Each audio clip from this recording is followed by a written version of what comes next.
환영합니다. 제가 환영의 뜻으로 오늘도 꽃을 준비했습니다. 다음. 다음이요. 예. 이제 그 다음이요. 이게 리모컨이 안 되기 때문에 이제 지난 시간에 이 연대 측정 이야기를 했는데 오늘은 이제 연력학 법칙에 대해서 이제 말씀드리겠습니다. 다음.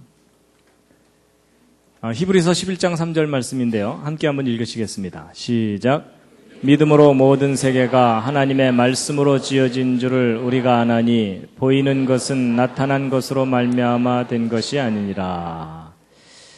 좀 알 듯 모를 듯한 말씀입니다. 보이는 것은 나타난 것으로 말미암아 된 것이 아니니라 라는 좀 이해하기 어려운 말씀인데요. 다음이요. 다음. 오늘은 이제 그 우주의 법칙과 성경, 이제 과학의 법칙과 성경에 대해서 말씀드릴 텐데 특별히 연력학 법칙에 대해서 말씀드리려고 합니다. 여러분 그 연력학 법칙을 모르는 사람과는 인생을 논하지 말라 이런 말이 있습니다. 들어보셨습니까? 안 들어보셨을 겁니다. 제가 한 말입니다. 다음 넘겨주시죠. 여러분 연력학 법칙 과학의 가장 중요한 법칙 중에 하나입니다. 영어로는 그 전으로 다 되돌려 주시고요. 리모컨이 지금 작동을 안 하니까. 영어로는 이제 연력학 법칙을 thermodynamic law라고 하는데요. 열과 힘에 관한 법칙입니다. 제목이 굉장히 어렵죠. 근데 내용은 알고 보면 쉬운 얘기입니다. 열 받으면 힘이 난다. 뭐 이런 뜻입니다. 이해가 확 되시죠? 여러분, 주전자에 물을 끓이면 이 주전자 뚜껑이 딸깍딸깍거리죠? 이게 뭐냐면 이제 열을 받으니까 증기의 그 힘으로 이제 뚜껑을 밀어 올리기 때문에 이제 그렇게 되는 겁니다. 그래서 바로 그 열과 힘과의 관계를 연구하다가 여기 무슨 법칙이 있구나라고 이제 알게 된 건데 발견되기를 연력학이라는 학문 분야에서 먼저 발견돼서 그렇지 이제 물리 분야에서 거의 전 우주적으로 적용되는 법칙입니다. 그리고 철저하게 경험적인 법칙입니다. 그걸 가져가시면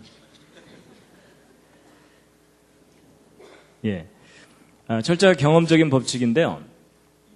다음 한번 넘겨주시죠. 제가 이제 지난번에 그 전반기 때 봄에 말씀드릴 때 과학에 대해서 얘기하면서 법칙과 이론의 차이를 설명드린 적이 있었습니다. 둘 중에 어느 쪽이 확실한 거라 그랬죠?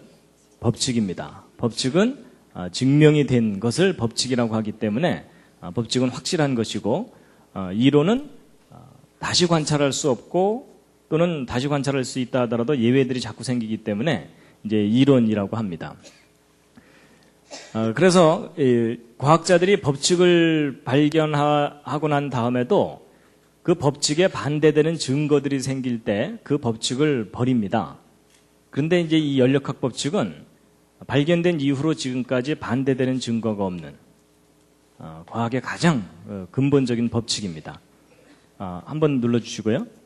그래서 이 법칙과 이론을 제가 설명드리면서 마치 올림픽에서 금메달과 은메달의 차이처럼 과학의 법칙은 금메달이고 이론은 은메달이다 이런 말씀을 드렸듯이 하여튼 법칙은 우리가 지금 현재까지는 믿어야 되는 이제 그런 것입니다.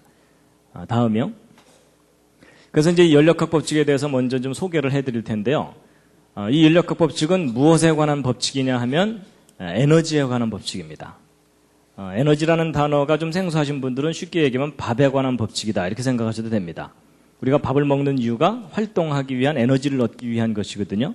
그래서 이제 그 에너지에 관한 법칙인데 이 연력학 법칙은 여러 개가 발견이 됐는데 1법칙, 2법칙, 3법칙 이렇게 발견됐는데 이렇게 발견하다 보니까 1법칙보다도 더 기본적인 법칙이 나중에 발견돼 갖고 할 수 없이 그것을 0법칙 이렇게 해놨습니다. 다음. 그래서 이제 0법칙부터 3법칙까지 이렇게 쭉 있는데 그 중에 오늘 1법칙과 2법칙을 이제 주로 설명을 드릴 겁니다. 다음이요. 여러분 그 밥을 먹을 때 양이 중요합니까? 질이 중요합니까? 어느 쪽을 더 중요하게 생각하십니까? 둘 다 중요합니다. 그렇죠? 예. 아무리 좋은 음식도 뭐 이만큼 알약 하나 주고서 하루 버티라 그러면 신경질 나죠. 그렇죠? 그래서 이제 밥에도 양과 질이 있는 것처럼 이 에너지도 양과 질이라는 두 가지 측면이 있습니다. 그래서 첫 번째 법칙은 양에 관한 법칙입니다. 근데 그 양이 어떻게 된다는 거냐? 보존된다는 법칙입니다. 양이 보존된다. 그럼 이제 두 번째 법칙은 질에 관한 법칙이거든요. 근데 이제 그건 좀 이따 말씀드리기로 하고, 이제 이 에너지의 양이 보존된다는 법칙인데, 눌러주시죠. 여러분 그 예전에 물리 배우실 때 그 위치 에너지라는 거 배운 기억이 나십니까? 예, 물이 높은 곳에 있으면 위치 에너지가 있는데 그 물을 흘려 내려보내면 물레방아가 돌게 되죠. 돌면서 운동 에너지로 변합니다. 다음이요. 그리고 이제 저 운동 에너지, 물레방아 도는 걸 이용해서 이제 발전기를 돌리면 전기가 얻어지거든요. 다음 눌러주시죠. 예, 전기 에너지를 얻어지고 저 전기를 이용해서 전기를 켜게 되면 다음 빛과 열이라는 것을 이제 얻을 수가 있습니다. 그래서 높이 있던 물이 빛이나 열로 변하는 거예요. 그래서 이제 이 에너지가 형태가 자꾸 이렇게 변하는데 이제 과학자들이 매 순간순간 저 에너지를 다 합쳐봤더니 항상 똑같더라는 겁니다. 다음 장면요. 그래서 이 시간이 지남에 따라 더 눌러주시죠. 처음에는 위치 에너지만 있다가 그 위치 에너지가 운동 에너지로 변하고 또 그 다음이요. 눌러주시죠. 예. 그 운동 에너지의 일부가 전기 에너지로 변하고 또 그 다음에 이제 그것이 빛 에너지, 에너지 이렇게 다양하게 변하는데 매 순간순간 전체 합은 똑같다는 겁니다. 그래서 형태만 변할 뿐이지 전체 양은 똑같고 변하지 않는다. 이것이 이제 연력학 제1법칙. 에너지의 총량은 보존된다. 이런 법칙입니다. 뭐 이해하기는 쉬우실지 모르지만 저게 사실인지를 알아내려면 굉장히 어렵습니다. 정확하게 측정을 해야 되니까. 근데 이제 할 일 없는 과학자들이 다 측정을 합니다. 그래서 해봤더니 똑같더라는 겁니다. 그래서 이제 이게 에너지 보존의 법칙의 첫 번째 법칙인데, 이런 거 보존의 법칙 이러니까 예전에 배운 것 중에 뭐 떠오르는 거 있지 않으십니까? 질량 보존의 법칙 기억나시죠? 예, 다음이요. 여러분 질량 보존의 법칙. 여러분 질량 보존의 법칙은 뭐죠? 내용이? 어떤 반응이 일어나기 전하고 일어난 후하고 질량이 똑같다죠? 그렇죠? 그래서 이제 질량 보존의 법칙인데, 근데 여러분 혹시 질량 보존의 법칙이 깨졌다는 거 아십니까? 옆에 있는 분한테 한번 물어보시죠. 깨졌대요?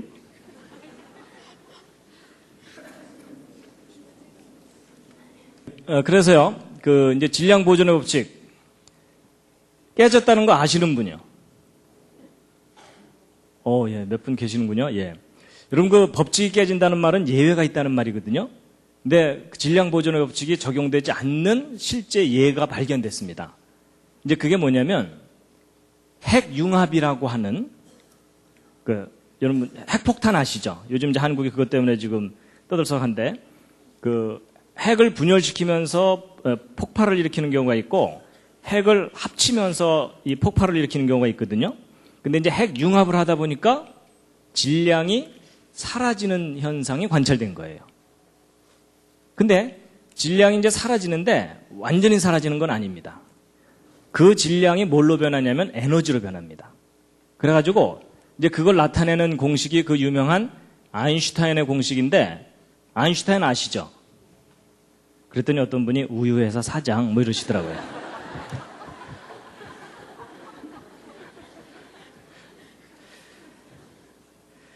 이게 그 유명한 그 아인슈타인의 공식인데요.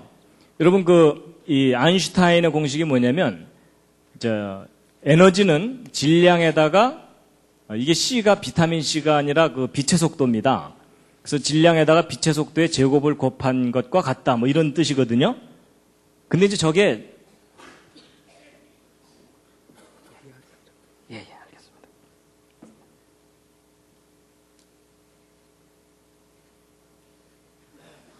예.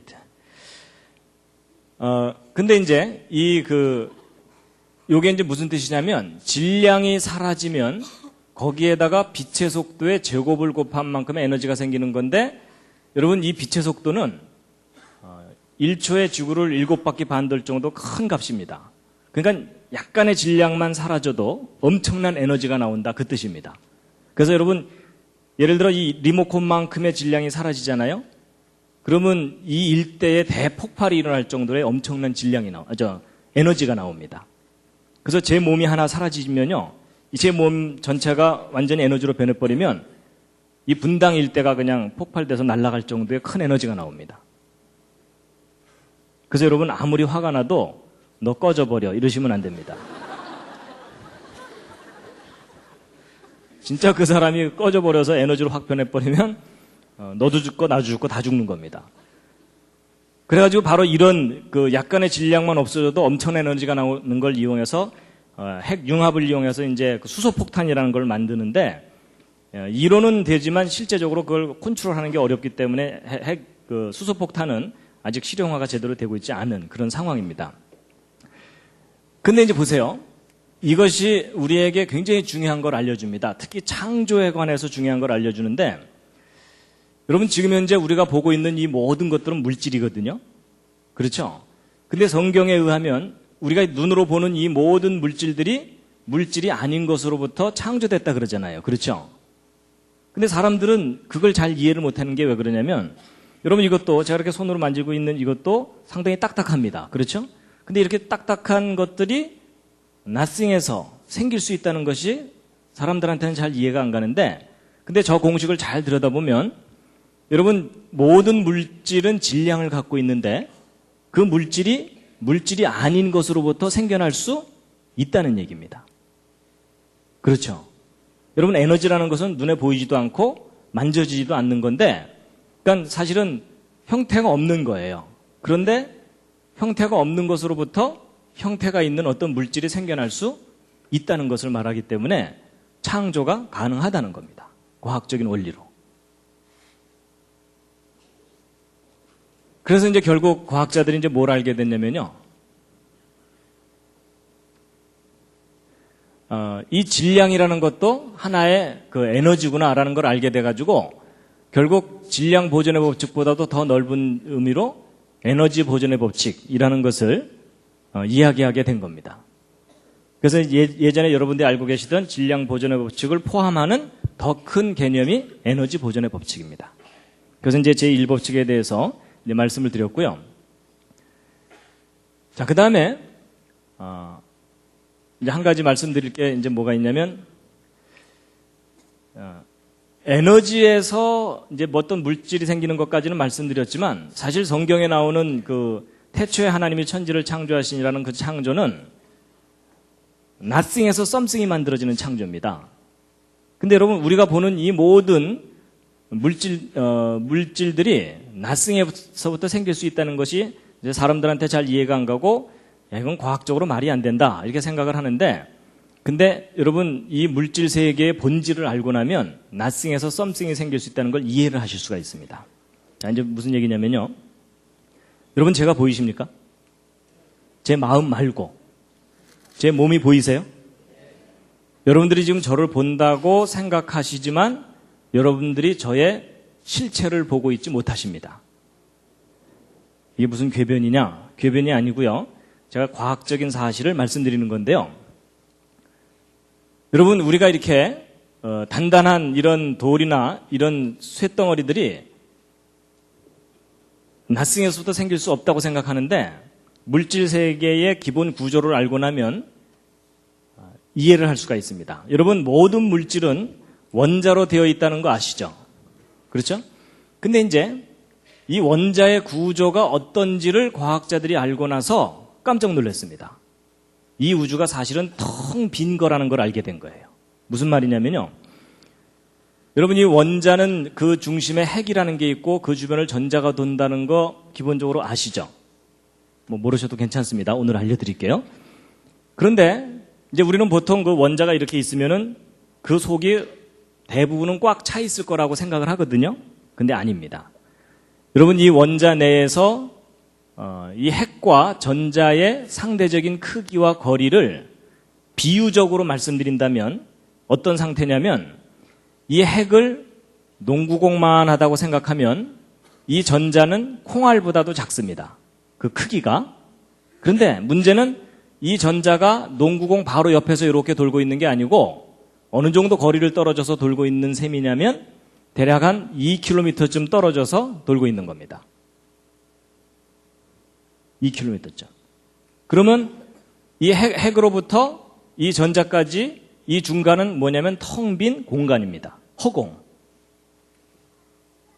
근데 저런 구조를 가진 원자들로 여러분과 제 몸이 이루어져 있습니다. 그럼 여러분 2km짜리를 꽉 압축을 하면 이 중간이 다 사라지면서 이 전자가 요 핵에 딱 들러붙겠죠? 그럼 2km짜리 공이 농구공만해질 정도로 압축이 된다는 뜻입니다.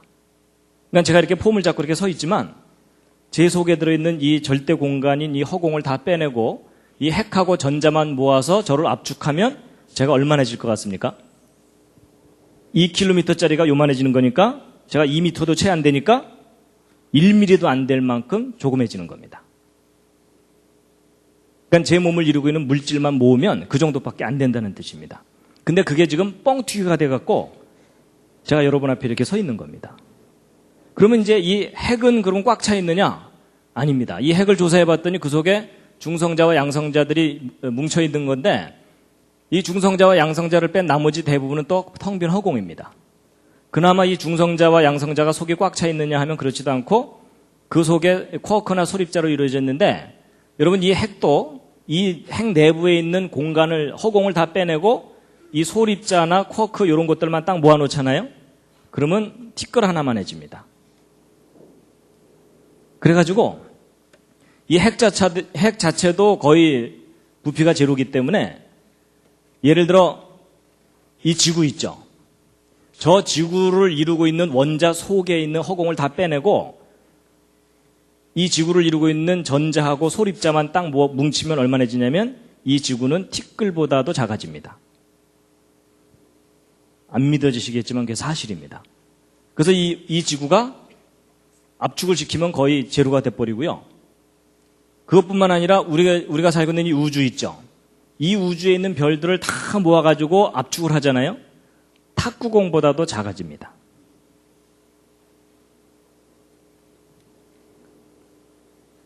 여러분 옆에 있는 분 한번 살짝 만져보시죠. 만져지시나요? 그런데 사실은 그 옆에 있는 분이 그 속은 텅 비어 있는 겁니다. 이건 철학적인 얘기가 아니고 과학적인 사실을 알려드리는 겁니다. 그래서 여러분 이 물리학자들이 이 내용을 알기 때문에 빅뱅 이론이라는 걸 얘기하는 이유가 바로 그겁니다. 이 우주를 압축하면은 탁구공보다도 작아지는데 그런 탁구공보다도 작은 알이 이 우주가 맨 처음 시작될 때 있었는데 그게 뻥 터져가지고 이 우주가 생겨났다는 이론이 빅뱅 이론입니다. 그러니까 그 문제의 본질은 뭐냐면 이 우주는 원래 낫싱이라는 얘기입니다. 그나마 이 전자나 소립자도 그 내부 구조가 꽉 차 있는지 비어 있는지 모릅니다, 아직. 그래서 여러분, 이건 과학적인 사실이기 때문에 이제 드디어 옆에 앉은 분에게 또 하나의 진실을 얘기해 줄 시간이 왔습니다. 한마디 하셔야 되는데 그 말을 하면 옆에 있는 분이 굉장히 기분 나빠하실 겁니다. 그게 뭐냐면 일단 우리말로 하면 너무 심하니까 영어로 하겠습니다. 옆에 있는 분에게 이런 얘기를 하시면 됩니다. You are nothing.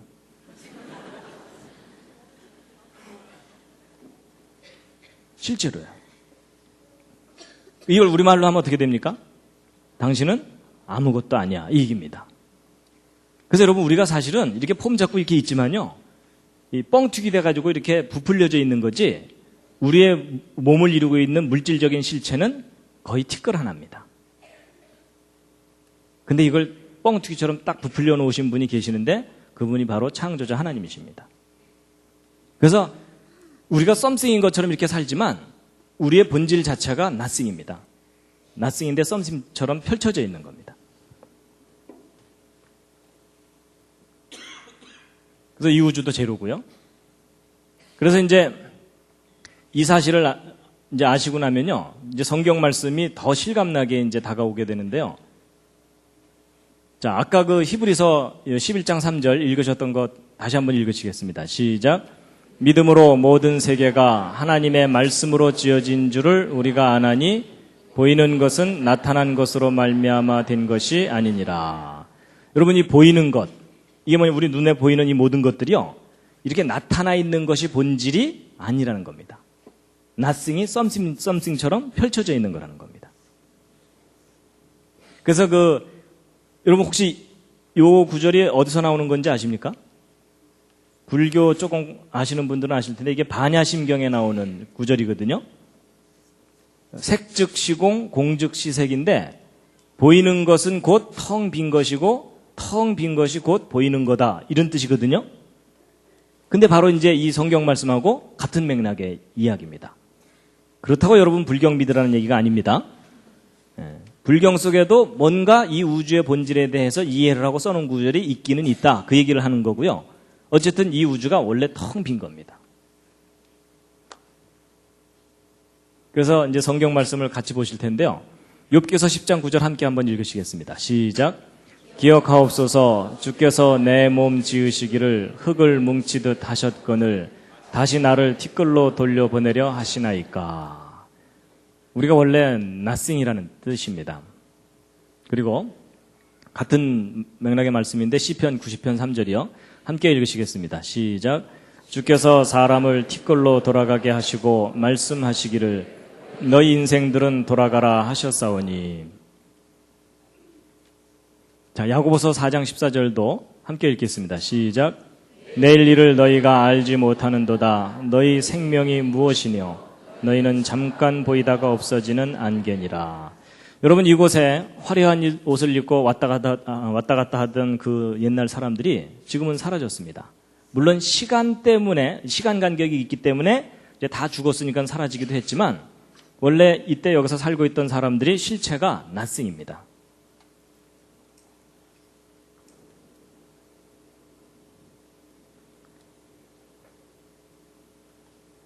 사람 정도가 아니고요. 이사야서 40장 15절 읽으시겠습니다. 시작. 보라, 그에게는 열방은 통에 한 방울 물 같고 저울에 적은 티끌 같으며 섬들은 떠오르는 먼지 같으니. 여러분, 이 세상 모든 만물이 그냥 하나의 티끌이라는 겁니다. 근데 이게 과학적으로 옳은 표현입니다. 자, 히브리서 1장 3절 말씀인데요. 함께 한번 읽으시겠습니다. 시작. 이는 하나님의 영광의 광채시요 그 본체의 형상이시라. 그의 능력의 말씀으로 만물을 붙드시며. 여러분 여기 보세요. 그의 능력의 말씀으로 만물을 붙드신다, 이렇게 되어 있는데요. 여러분 손바닥 한번 이렇게 쳐보시겠어요? 손뼉을 한번 쳐보시겠습니까? 손뼉을 치면은 손뼉이 쳐지죠? 그렇죠? 여러분 손뼉 딱 쳤는데 그 두 손이 투명인간처럼 서로 확 통과하거나 이런 일은 없죠? 손뼉을 치면 항상 손이 아프고서 이렇게 부딪히잖아요? 근데 그게 좀 이상합니다. 왜냐하면 제가 아까 말씀드린 원리대로 한다면 여러분 이 오른손에 있는 이 허공을 다 빼내고 이 오른손에 물질만 모으면 얼마나지겠습니까? 원자 하나보다도 작아집니다. 이 왼손도 마찬가지고요. 그렇죠? 그럼 여러분 두 개의 원자를 허공에 던졌을 때 부딪힐 확률 거의 제로입니다. 이게 뭐하고 똑같으냐면요. 미국에서 총을 한번 쏘고 한국에서도 총을 한번 쐈는데 태평양 중간에서 그 총알 두 개가 딱 만날 확률보다도 더 작은 것이 원자 두 개가 부딪힐 확률입니다. 그럼 사실 우리가 이게 손뼉을 딱 칠 때 이게 부딪히기보다는 서로 통과를 해버려야 됩니다. 근데 우리는 항상 손뼉을 치면 손이 부딪히죠. 그 이유가 뭐냐면 그게 물질과 물질이 부딪히는 게 아닙니다. 물질이 부딪히는 게 아니고 뭐가 부딪히는 거냐면 필드, 그러니까 어떤 장이 부딪히는 건데요. 이제 영어로 하면 필드고 우리말로 하면 여러분 그 장풍이라는 거 혹시 아세요? 그 무협지 같은 데 나오는 거, 그렇죠? 예, 뭐 바람이 막 확 나가고 뭐 그런 거 있잖아요. 이제 그런 비슷한 거라고 보시면 되는데 쉽게 얘기하면 이런 겁니다. 여러분 자석을 N극과 N극을 이렇게 두 개를 붙이려 그러면 이상하게 중간에 아무것도 없는데 반발을 하죠. 그렇죠? 이제 그런 걸 영어로 뭐라 그러면 필드라 그러거든요. 근데 보세요. 이제 그 모든 물질들이 이렇게 어떤 건 단단하고 어떤 건 이렇게 연하고 그런 이유가 뭐냐면 이 모든 물질들이 원자로 이루어졌는데 이 원자의 중심에는 핵이 있고 거기에 양성자가 있어가지고 여긴 플러스고 여긴 마이너스입니다. 근데 되게 이 플러스하고 마이너스는 서로 잡아당기는 거 아시죠? 근데 전자는 이제 하도 열심히 돌아다니니까 이 딱 들러붙질 않고 일정한 간격을 유지하면서 돌고 있거든요. 근데 이제 원자 두 개가 서로 멀리 있으면요. 여기 있는 플러스하고 여기 있는 마이너스가 서로 잡아당기고 여기 있는 플러스하고 여기 있는 마이너스가 서로 잡아당겨가지고 이제 가까이 오게 됩니다. 이렇게. 근데 가까이 오는데 아주 딱 들러붙지 않는 이유가 뭐냐면 가까이 오고 나면 여기 있는 플러스하고 여기 있는 플러스가 반발을 합니다. 그리고 여기 있는 마이너스하고 여기 있는 마이너스가 반발을 하고요. 그래서 일정한 거리를 딱 유지하게 돼 있습니다. 그래서 이제 안정된 거리를 딱 유지하게 되거든요. 근데 이게 사람과 사람 사이도 마찬가지입니다. 여러분 낯선 사람이 너무 바짝 다가앉으면 거부감이 들죠. 그렇죠? 그래서 사람마다 적당한 거리가 있습니다. 그래서 낯선 사람하고는 한 사람 옆 정도 이렇게 거리를 두고 앉아야 되고 친한 친구끼리는 바짝 붙어 앉죠. 그래서 이게 사람이 안정감을 얻는 거리가 있는 것처럼 원자들도 이렇게 안정감을 얻는 거리들이 있어가지고 이제 그런 그 거리만큼 균형을 이루면서 이렇게 이제 물질들이 들러붙게 되는데, 근데 이 물질들마다 그 들러붙는 양상이 서로 이렇게 다 다릅니다. 그래가지고 요 아래에 있는 요 경우는 단단한 물질을 의미합니다. 한번 이제 여기 예를 들어 이렇게 내려오면은 여기서 움직이기가 힘들죠. 그렇죠? 그래서 요건 단단한 물질이고 요건 이렇게 내려와 있으면 여기는 약간 움직이기가 쉬우니까 요건 연한 물질입니다. 그래서 물질마다 이 특성이 다 다른 거거든요. 그래가지고서 이제 이렇게 단단하고 연한 것들이 있는데 결국 이게 뭐냐면 이제 필드가 작용을 하기 때문입니다. 이 자석처럼. 그래가지고 여러분 고철 같은 거 처리하는 이 수집장 같은 데 가면 전기로 자석을 만들어가지고 고철들을 옮기는 걸 하는 경우가 있습니다. 그래가지고 이제 포크레인 비슷한 거가 있어가지고서 여기에 그 전기를 딱 가하면은 자석이 돼가지고 이 고철 더미 위에다 올려놓으면 막 고철들이 막 달라붙습니다. 이제 달라붙은 걸 가지고 이렇게 옮겨다가 전기를 딱 풀어버리면은 그냥 우수수 떨어져 버리죠. 그래서 이제 물질들마다 저런 이 필드가 작용할 때만 서로 달라붙고 그렇게 되게 돼 있거든요. 그래서 우리가 손뼉을 딱 칠 때 서로 부딪히는 것은 물질들이 부딪히는 게 아니라 자석의 N극과 N극이 서로 반발하는 것 같은 그런 필드가 반발을 하는 겁니다. 근데 만약에 저 필드를 스위치를 딱 꺼버리면 어떻게 되냐면 이 오른손과 왼손이 서로를 인식을 못하기 때문에 통과해버립니다. 그래서 이제 이게 무슨 말이냐면 하나님께서 모든 물질들이 이런 플러스와 마이너스가 서로 작용을 해가지고 들러붙을 존재할 수 있도록 원리를 두신 거거든요. 근데 이제 하나님께서 어느 날 없던 일로 하자 하고서 저 필드의 스위치를 딱 꺼버리면 어떻게 되겠습니까? 이 우주가 그냥 사라져버립니다. 그러니까 하나님께서 이 우주를 창조하셨다는 말이 뭐냐면 저런 원리와 법칙을 어느 날 딱 두셨기 때문에 모든 물질들이 존재하는 겁니다. 근데 어느 날 하나님께서 스위치를 딱 꺼버리면 이 모든 물질이 그냥 안개처럼 사라져버립니다. 그래서 하나님께서 창조하셨다는 말은 모든 물질이 존재할 수 있는 이런 원리와 법칙을 두셨다는 그런 의미입니다. 그래서 이제 히브리서 1장 3절에 그의 능력의 말씀으로 만물을 붙드신다라는 말이 하나님께서 모든 물질이 존재할 수 있도록 원리와 법칙을 정해두셨기 때문에 존재한다는 뜻입니다. 근데 그 원리와 법칙을 어느 날 딱 꺼버리면 이 우주가 사라져버리는 겁니다. 그래서 이사야서 40장을 보면은 함께 읽으시겠습니다. 시작. 그 앞에는 모든 열방이 아무것도 아니라 그는 그들을 없는 것 같이 빈 것 같이 여기시느니라. 그런즉 너희가 하나님을 누구와 같다 하겠으며 무슨 형상에 비기겠느냐. 여러분 하나님께서는 모든 것들을 없는 것처럼 빈 것처럼 여기신다고 되어 있는데 여기시는 게 아니라 사실은 모든 게 텅 빈 겁니다. 이 우주에 있는 모든 물질들이. 로마서 4장에 있는 말씀인데 함께 읽으시겠습니다. 시작. 그의 믿은 바 하나님은 죽은 자를 살리시며 없는 것을 있는 것 같이 부르시는 이시니라. 여러분 없는 것을 있는 것처럼 부르면 존재한다는 거거든요. 제가 예전에 예수님의 기적 중에 오병이어의 기적, 떡 5개와 물고기 2마리로 10,000명 이상이나 되는 사람들을 배불리 먹였다 그랬죠. 근데 보통 사람들은 떡 5개 물고기 2마리 해봤자 요만큼이고 그 다음에 10,000명 이상 먹을 음식은 아마 이 가득 놔야 될 정도로 많잖아요. 근데 요만한 음식이 어떻게 이 방 가득 만큼으로 변할 수 있느냐? 그걸 사람들이 잘 이해를 못 하거든요. 근데 여러분, 아까 제가 말씀드린 그 원리를 이해하시면 이게 이해가 됩니다. 여러분, 이 방 가득 있는 음식을 압축해봤자 얼마나 하다고요? 거의 제로예요. 그렇죠? 그리고 떡 5개, 물고기 2마리를 압축해봤자 그것도 역시 제로죠? 그러니까 창조하신 하나님은 아무것도 없는 것으로부터 뭔가 썸씽을 만들어내실 수 있다는 얘기입니다. 그래서 오병이의 기적은 이 물질 세계가 원래 텅 빈 거다라는 걸 이해하면 과학적으로도 이해가 될 수 있는 부분입니다.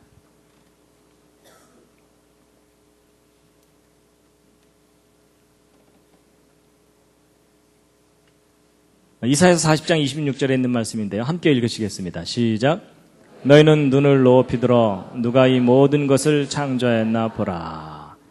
여러분, 지금 우리가 보고 있는 이런 물이나 흙이나 나무나 이 구름이나 이 무지개나 이 모든 것들이 우리가 썸씽이라고 생각하지만 저것들이 본질적으로 낫승입니다. 근데 하나님께서 어떤 원리와 법칙을 두셔서 우리 앞에 저렇게 쫙 펼쳐놓으신 겁니다.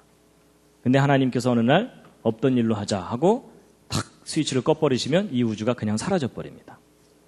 그래서 성경에 보면은 하늘이 두루마리처럼 말리고 체질이 불에 풀어지듯이 풀어진다는 말이 하나님께서 정하신 원리와 법칙을 없애버리시면은 이 우주가 그냥 통째로 사라질 수 있다는 얘기입니다.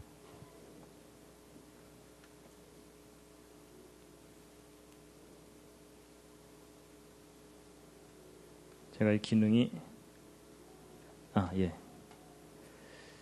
요 2번째 것을 열어주시겠습니까? 2번째 연력학 법칙 2를요.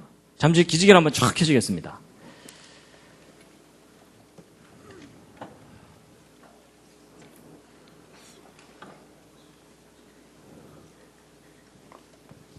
자, 이 리모컨이 고장이 나는 바람에 스텝이 엉켜가지고 지금까지는 좀 별로 재미없으셨죠? 네, 잠시. 자, 이번에는 이 연력학 제2법칙을 이제 말씀드릴 텐데요. 로마서 7장 24절 25절 말씀인데 함께 읽으시겠습니다. 시작. 오호라 나는 곤고한 사람이로다. 이 사망의 몸에서 누가 나를 건져내랴. 우리 주 예수 그리스도로 말미암아 하나님께 감사하리로다. 그런즉 내 자신이 마음으로는 하나님의 법을 육신으로는 죄의 법을 섬기노라. 이제 연력학 제2법칙을 말씀드릴 텐데요. 이제 1법칙보다 더 중요한 것이 이제 2법칙입니다. 연력학 제2법칙은 모든 만물이 어느 한쪽 방향으로 흐른다는 겁니다. 그래서 물은 항상 위에서 아래로 떨어지죠. 그리고 사람은 태어나면 항상 늙게 되죠. 물론 얘가 좀 더 늙어 보이기도 하지만. 그래서 여러분, 내청춘 돌리도라는 말이 무슨 말이냐면 그게 이제 돌아갈 수가 없기 때문에 그냥 한탄을 하는 건데, 여러분, 모든 만물이 한쪽 방향으로 갑니다. 그래서 이제 이 우주에는 어떤 방향성이 있다라는 것을 나타내는 것이 연력학 제2법칙입니다. 그래서 그것을 보통 이제 시간의 화살이라고 합니다. 이제 화살은 한번 활에서 떨어져 나가면은 한쪽 방향으로만 가잖아요. 그렇죠? 이제 그런 겁니다. 연력학 제2법칙은 아까 첫 번째 법칙은 양에 관한 법칙인데 두 번째 법칙은 품질에 관한 법칙입니다. 근데 이 품질이 점점 나빠진다는 법칙입니다. 그래서요, 여러분, 잔잔한 물에다가 돌멩이를 던지면 이 파동이 일잖아요, 이렇게. 그러다가 시간 지나면 이 파동이 점점 줄어들게 되죠. 그래서 결국은 다시 잔잔해지는 거잖아요. 그래서 높낮이가 처음에 있다가 그게 점점 이렇게 줄어들게 되는 것을 나타내는 것이 이제 연력학 제2법칙인데, 높낮이가 클 때는 물레방아를 아주 힘차게 돌릴 수가 있습니다. 근데 높낮이가 낮아지면은 물레방아를 힘차게 못 돌리죠. 그래서 뭔가 처음에는 의욕적으로 시작했다가 그 의욕이 점점 사라져가는 그런 걸 나타내는 법칙이 연력학 제2법칙입니다. 그래서 커피도요, 뜨거운 거 갖다 놓고서 한참 시간 지나다 보면 식어버리죠. 이런 미지근한 거 갖다 놨는데 한참 일하다 보니까 옆에서 펄펄 끓더라. 이런 일은 절대 안 일어납니다. 그래서 우리가 늘 경험하는 현상들을 과학자들이 법칙으로 정리해 놓은 것인데요. 그래서 이제 연력학 제2법칙은 고급 에너지가 저급 에너지로 변해간다. 이런 걸 나타내는 건데, 이제 이 연력학 제2법칙을 다양한 학문 분야에서 다양하게 표현을 하는데, 고전연력학. 이 고전연력학은 뭐냐면, 맨 처음에 증기기관차 만들어냈던 사람들이 이제 연구해서 알게 된 건데, 에너지는 항상 소모된다는 겁니다. 그래서, 아까 이 물이 높은 곳에 있을 때 위치 에너지가 있다 그랬죠? 근데 이 물을 여기 흘려보내고 나면은 더 이상 이 물레방아를 돌릴 수가 없게 되죠. 위치가 낮아지면서. 그래서 이 위치 에너지가 예를 들어 처음에 1000만큼 있었는데 이걸 흘려내려보내면 위치 에너지가 제로가 되기 때문에 에너지가 소모가 됩니다. 근데 이제 이렇게 얘기하면 어떤 분들은 소모가 되긴 뭐가 소모되냐? 이거 다시 퍼올리면 1000을 얻을 수 있지 않느냐? 이런 생각이 드시죠? 근데 여러분 세상에 공짜가 어디 있어요? 이거 퍼올리려면 에너지가 또 들죠. 근데 과학자들이 이거 퍼올릴 때 얼마나 에너지가 드는가를 측정을 해보았더니 항상 1000보다 큰 에너지가 들어요. 그러니까 1000을 얻자고 1000보다 더 큰 걸 소모해야 되죠. 그럼 결국 전체적으로 손해예요, 이익이에요? 전체적으로 손해입니다. 근데 항상 이런 일이 일어난다는 게 법칙입니다. 그러니까 우리가 에너지를 사용하면 사용할수록 점점 소모된다. 이게 법칙입니다. 그럼 여러분 에너지가 다 소모되고 나면 모든 것들이 정지해버리죠?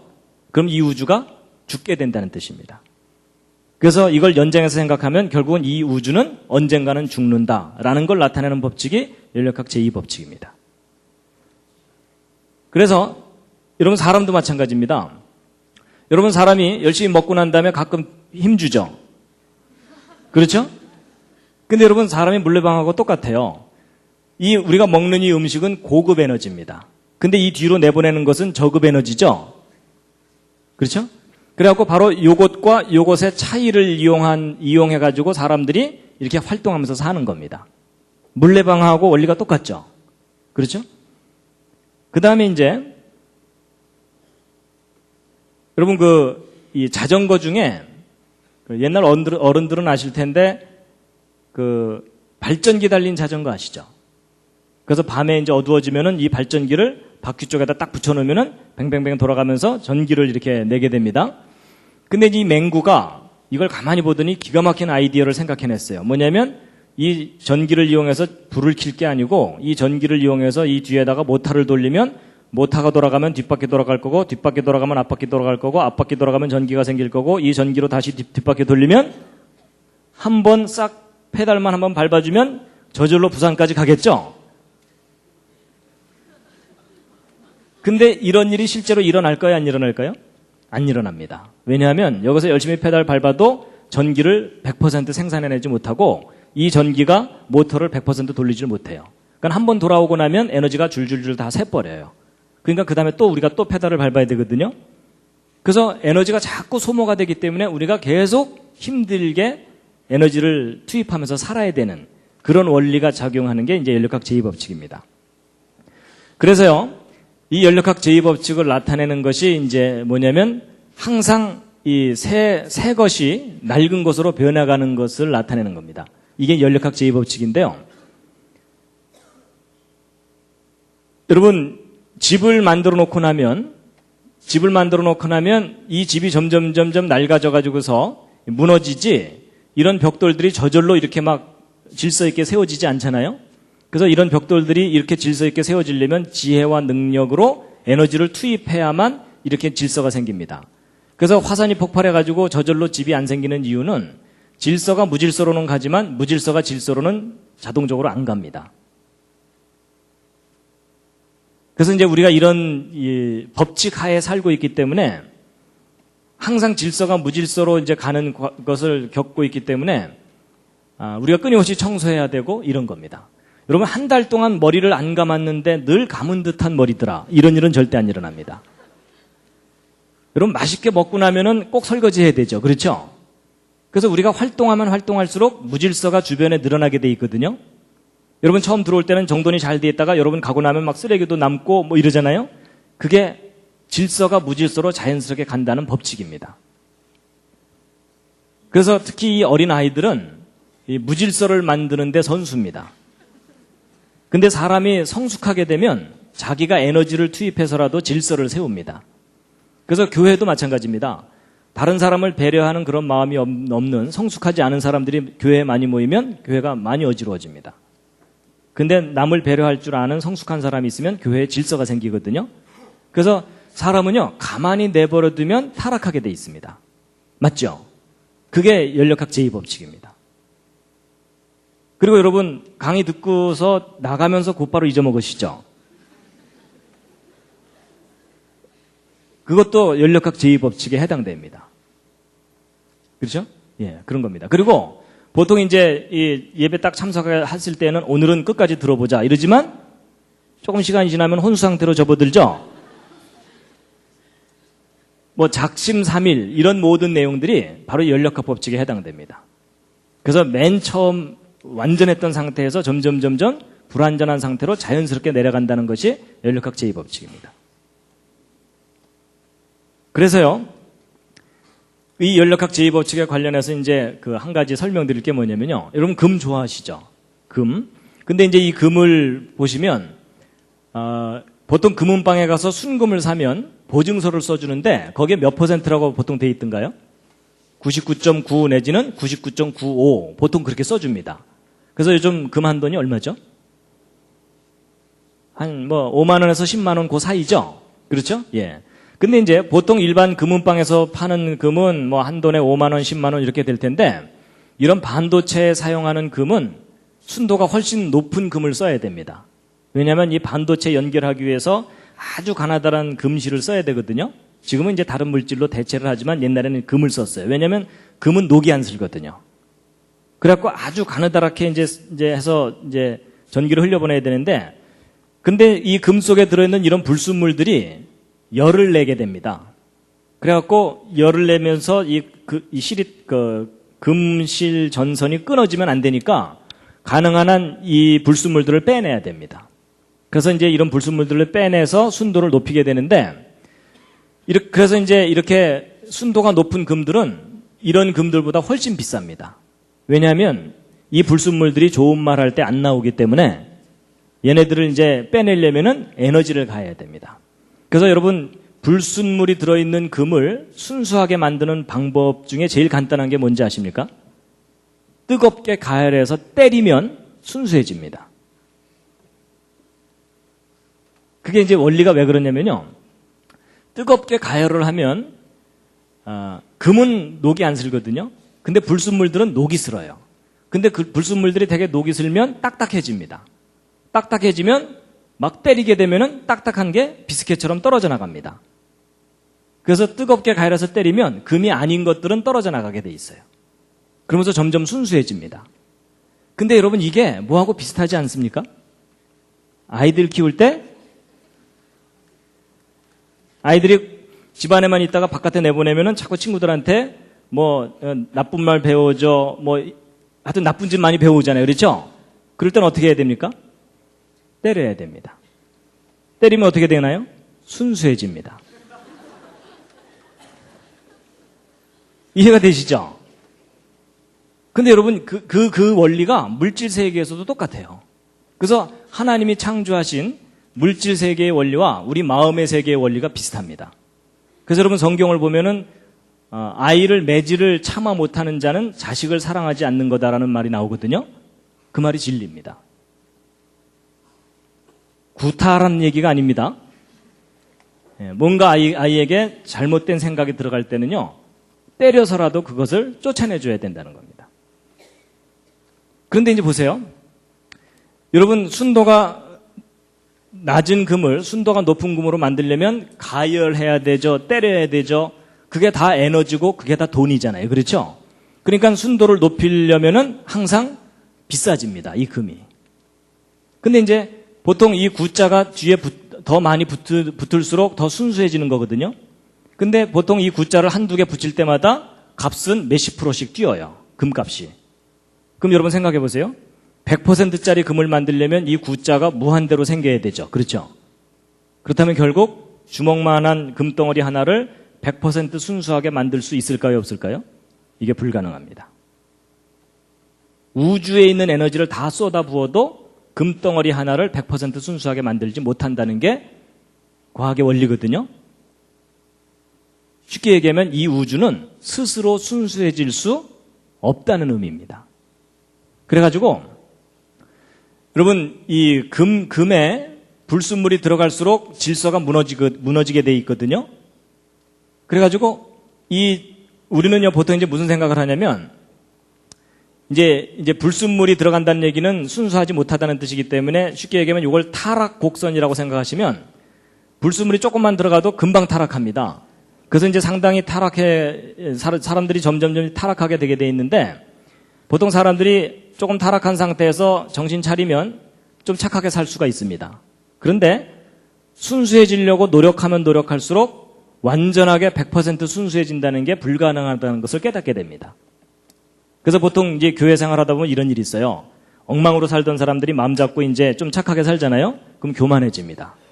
나 정도는 돼야지 뭐 이러면서 이제 자기가 좀 순수해지고 난 다음에 별로 순수하지 않은 사람들을 비난을 하게 되는데 근데 그 사람이 정말 순수해지려고 노력하다 보면은 절망을 하게 됩니다. 이게 안 되는구나. 그래서 여러분 그 사도 바울이 아까 그 고백했던 거 있잖아요. 오호라 나는 곤고한 사람이로다. 이 사망의 몸에서 누가 나를 건져내려 했던 그 고백은요. 사도 바울이 엉망으로 살 때 한 고백이 아니고 거의 성자처럼 살 때 한 고백입니다. 그러니까 자기가 순수해지려고 노력하다 보니까 100% 순수해질 수 없다는 걸 깨닫게 되는 거예요. 그래서 인간이나 이 피조 세계가 스스로 순수해질 수 없기 때문에 완전해질 수 있는 방법은 뭐냐면 완전하신 하나님이 우리를 완전하게 해주시는 방법밖에 없다는 겁니다. 그래서 제가 이 물질 세계 속에서 이런 원리, 제가 이제 재료공학을 공부했기 때문에 저런 연력학 법칙 저런 거 배우거든요. 근데 이거 배우면서 제가 이 과학의 법칙하고 이 성경의 원리학과 똑같구나. 제가 그걸 깨닫게 됐습니다. 자, 그래서 이제 이 연력학 제2법칙의 아주 중요한 요점 중에 하나가 바로 이제 이 그림인데요. 잘 보세요. 지금 말씀드린 자연 법칙, 바로 연력학 법칙은 시간이 지날수록 질서가 무너진다는 법칙이죠. 근데 여러분 학교에서 가르치는 진화론은 뭐냐면 점점점 시간이 지나갈수록 무질서에서 질서가 생겨난다는 이론이죠.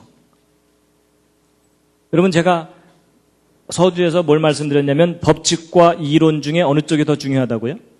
법칙이 우선이라 그랬죠? 그래서 여러분 그런 얘기를 하는 겁니다.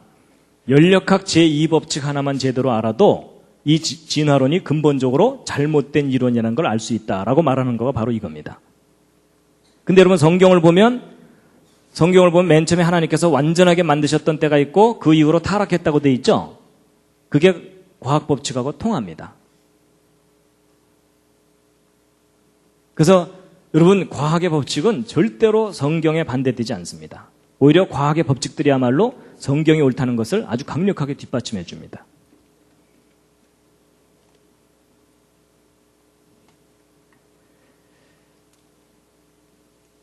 그래서 이제 히브리서 1장을 보시면요.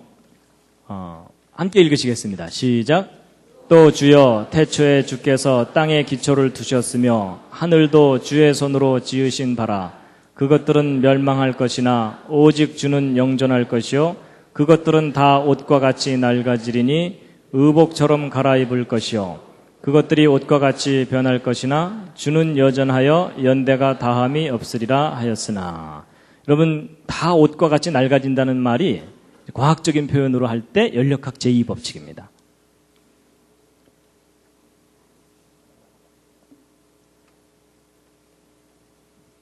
자, 그 다음에 이제 마지막으로 이제 한 가지 더 말씀드릴 텐데요. 이제 세 번째 것을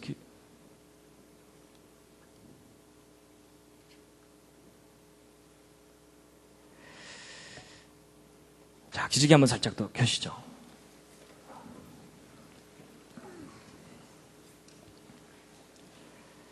자, 이제 마지막으로 이제 정말 중요한 부분이 이제 남았습니다. 뭐냐면, 연력학 제2법칙을 다양한 학문 분야에서 다양하게 발견해서 표현을 하는데, 이제 그 중에 정말 중요한 부분이 바로 이 정보 연력학 분야입니다. 이 정보를 다루는 사람들이, 인포메이션을 다루는 사람들이 어떤 법칙을 발견했어요. 그게 뭐냐면, 정보는 전달될수록 변질된다는 겁니다.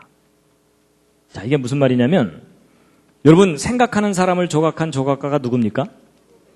로댕이요. 그렇죠? 예, 로댕. 그래가지고 이 모범생이 로댕이라고 딱 썼어요. 근데 그 옆에 있는 친구가 그걸 쓱 보더니 뭐라고 썼다고요? 오댕 이런 거예요.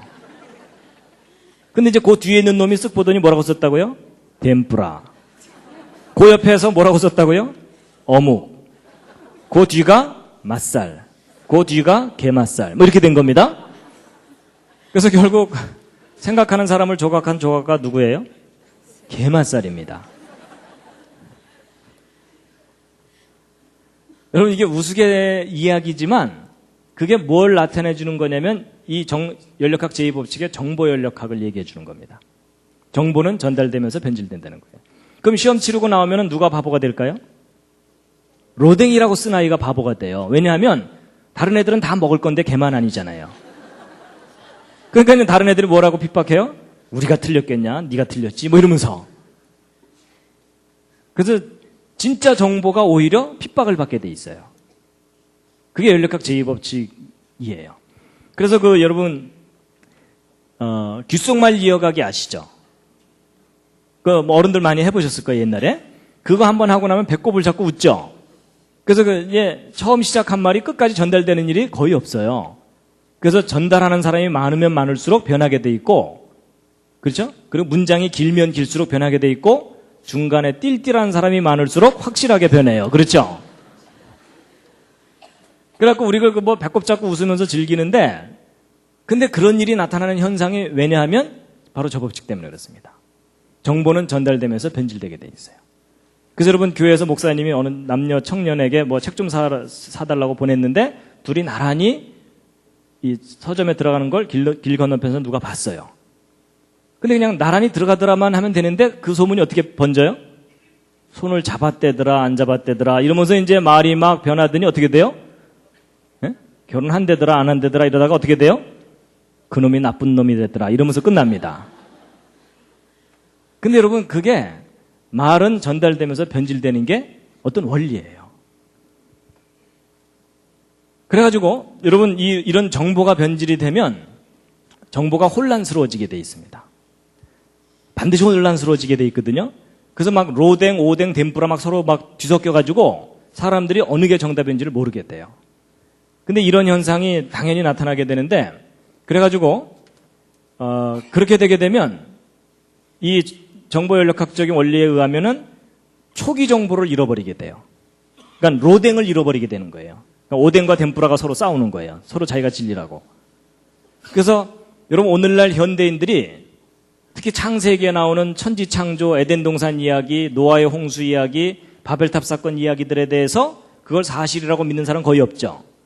근데 여러분 그걸 이상하다고 생각하시면 안 됩니다. 바로 연력학 제2법칙의 원리 때문에 당연히 그렇게 되게 돼 있습니다.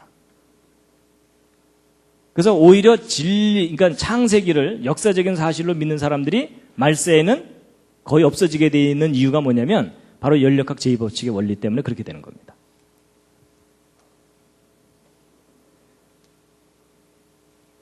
그 다음에 이제 이 연력학 제2법칙이 작동을 하게 되면 개념의 혼란이 증가하는데요. 예를 들어 사랑이요. 여러분 사랑이라는 게 얼마나 가치 있는 단어입니까? 그렇죠? 근데 그 사랑이라는 단어에 대한 이해가 사람마다 다 달라요. 그렇죠?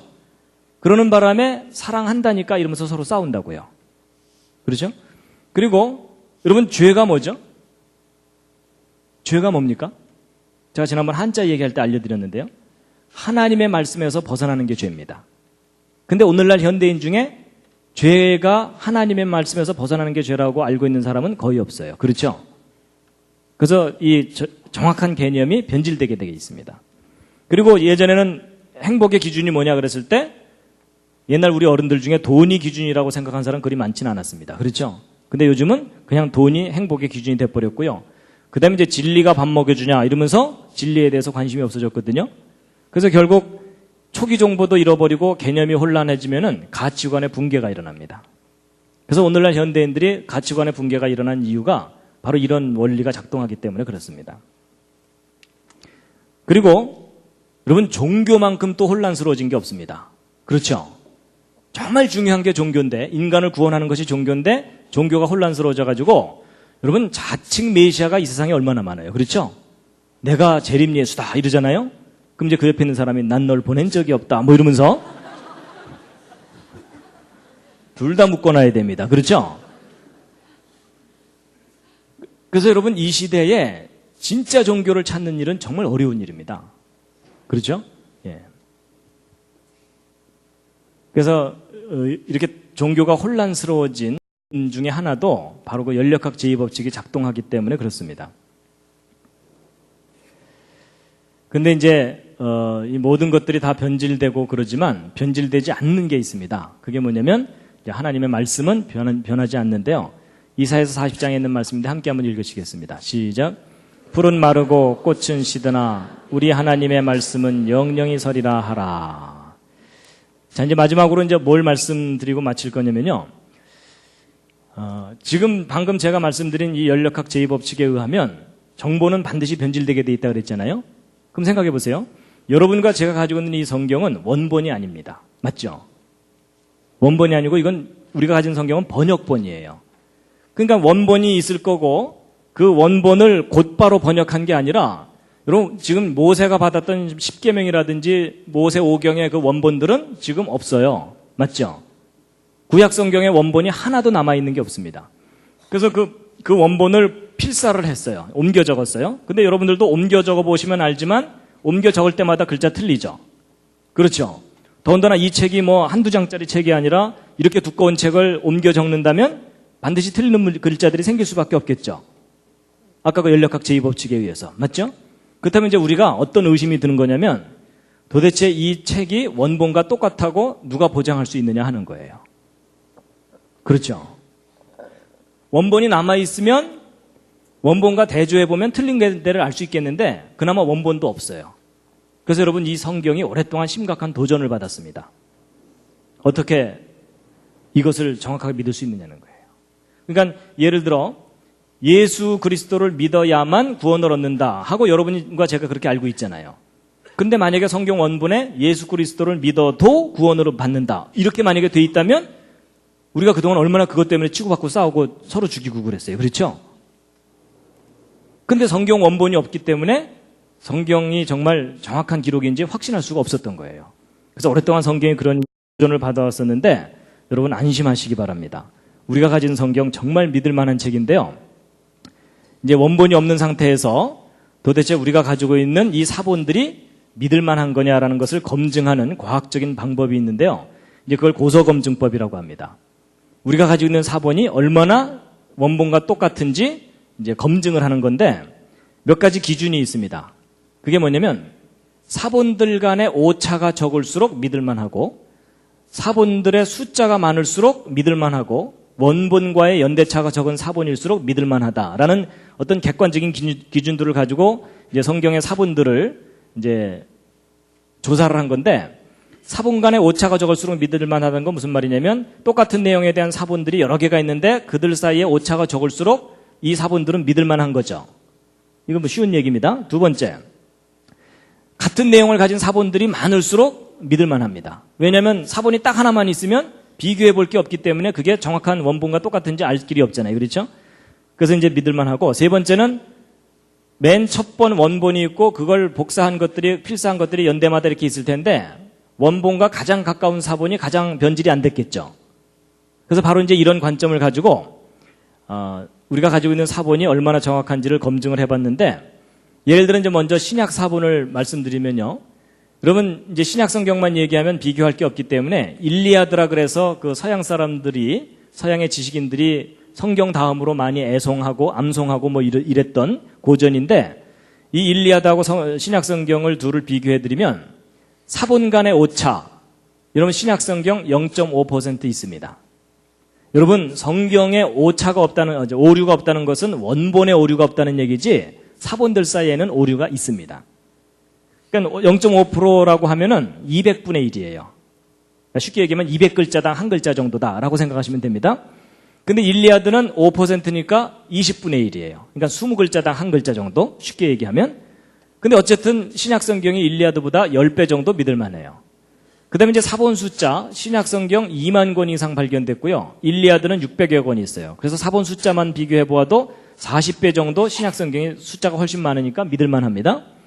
그다음에 이제 최초의 사본하고 원본과의 연대 차이. 그러니까 지금 현재로 따지면 가장 오래된 사본하고 원본하고의 연대 차이인데 적게는 25년, 많게는 80년 정도 차이죠. 그러니까 평균 한 50년 정도의 차이가 나는 오래된 사본을 가지고 있어요. 신약 성경에 대해서.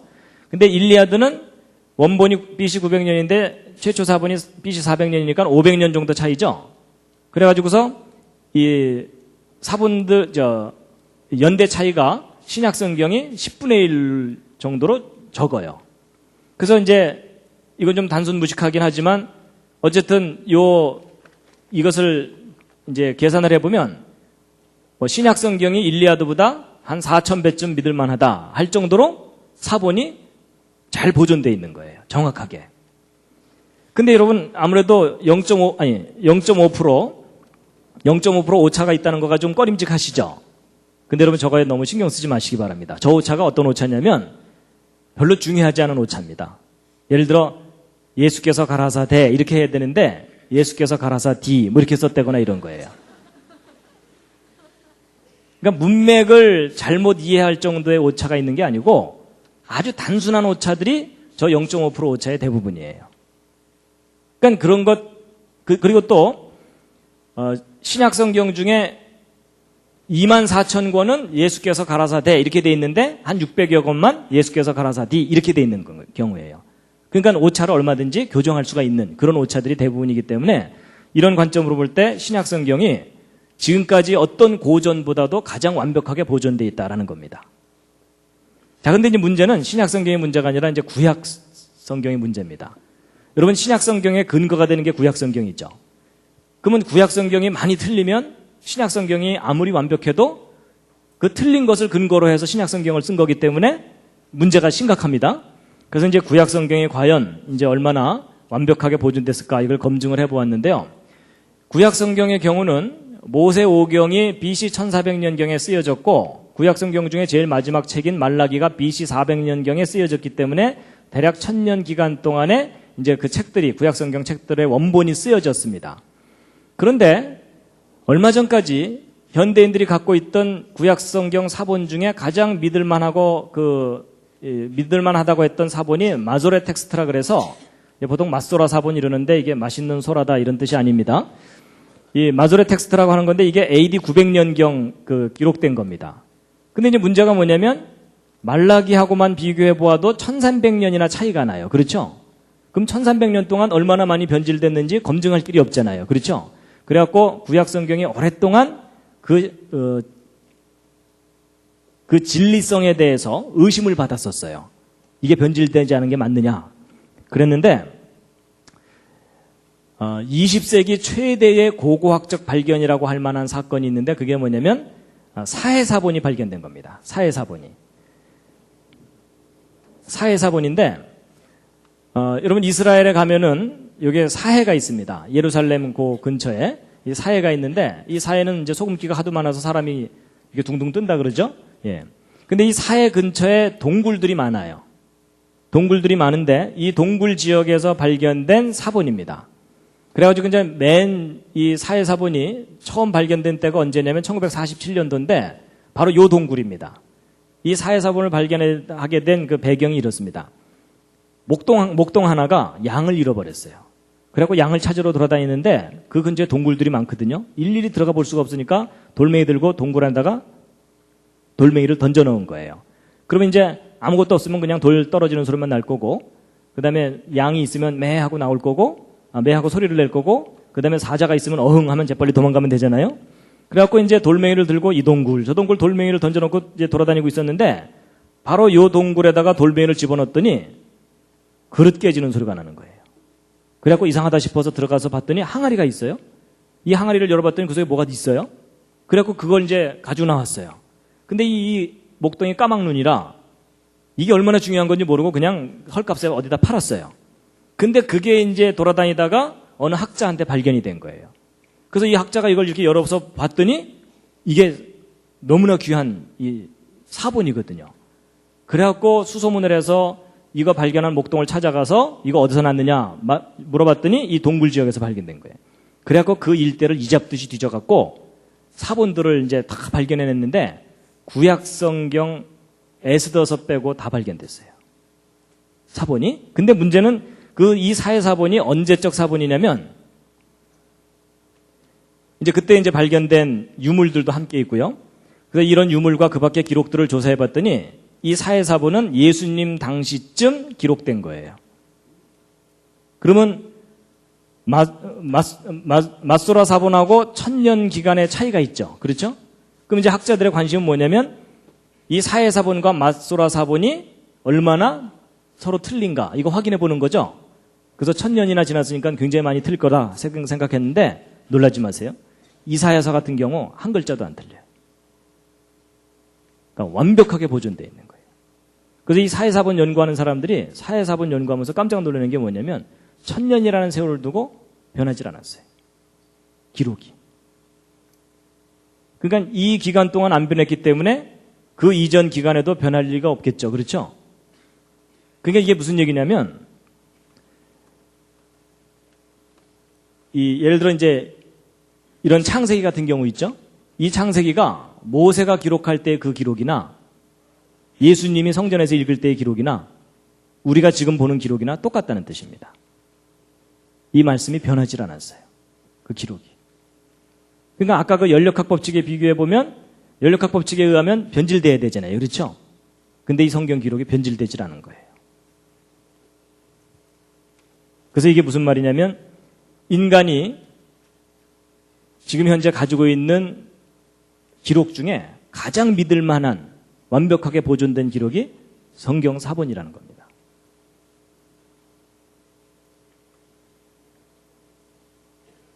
그래서 이사야 40장 말씀 다시 한번 읽겠습니다. 시작. 풀은 마르고 꽃은 시드나 우리 하나님의 말씀은 영영이 서리라 하라.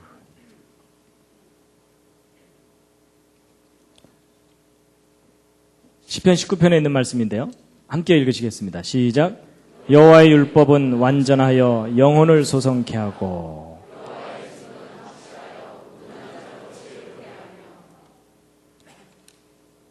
하나님의 율법이 이 완전하다는 것은 이제 내용이 완전하다는 것인데 보존도 완전하게 됐습니다.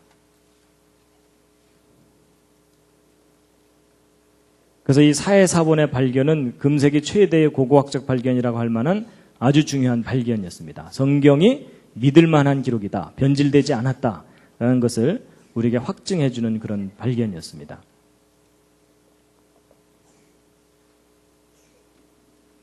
디모데후서 3장 15절에 있는 말씀인데요. 함께 읽으시겠습니다. 시작. 또 내가 어려서부터 성경을 알았나니 성경은 능히 너로 하여금 그리스도 예수 안에 있는 믿음으로 말미암아 구원에 이르는 지혜가 있게 하느니라. 뒤이어 읽겠습니다. 시작. 모든 성경은 하나님의 감동으로 된 것으로 교훈과 책망과 바르게 함과 의로 교육하기에 유익하니 이는 하나님의 사람으로 온전케 하며 모든 선한 일을 행하기에 온전케 하려 함이니라. 자, 그래서 이제 오늘 연력학 법칙을 말씀드렸는데요. 기억나십니까? 기억 안 나셔도 괜찮습니다. 연력학 법칙 때문에 기억이 안 나시는 거거든요. 여러분, 첫 번째 법칙이 보존의 법칙이라고 그랬죠? 이 우주는 하나님이 처음 창조하신 모습 그대로 보존되고 있습니다. 그 외형적인 것은. 근데 문제는 변질이 되고 있다는 겁니다. 두 번째 법칙이 변질입니다. 그래서 이 변질의 법칙에 대해서 크게 세 가지 얘기를 했는데요. 첫 번째가 이제 에너지가 점점 고갈되기 때문에 이 우주는 결국은 사망을 당하게 된다. 그 얘기고, 질서가 점점 무질서해지면서 이 우주가 무질서 쪽으로 가고 있다라는 것이고, 그 다음에 정보가 점점 변질되기 때문에 사람들이 진리를 잃어버리게 된다. 그 얘기입니다. 근데 여러분, 저런 법칙이 작용하고 있는 이 우주 가운데에서 여러분과 제가 성경이 진리라는 것을 깨닫고 그걸 믿고 살아간다는 건 거의 기적입니다. 그래서 제가 이 연력학 법칙을 이해하고 나서는 야, 내가 성경을 진리라고 믿고 산다는 게 이게 기적이구나 라는 것을 알게 됐고 그것에 대해서 감사하고 있습니다.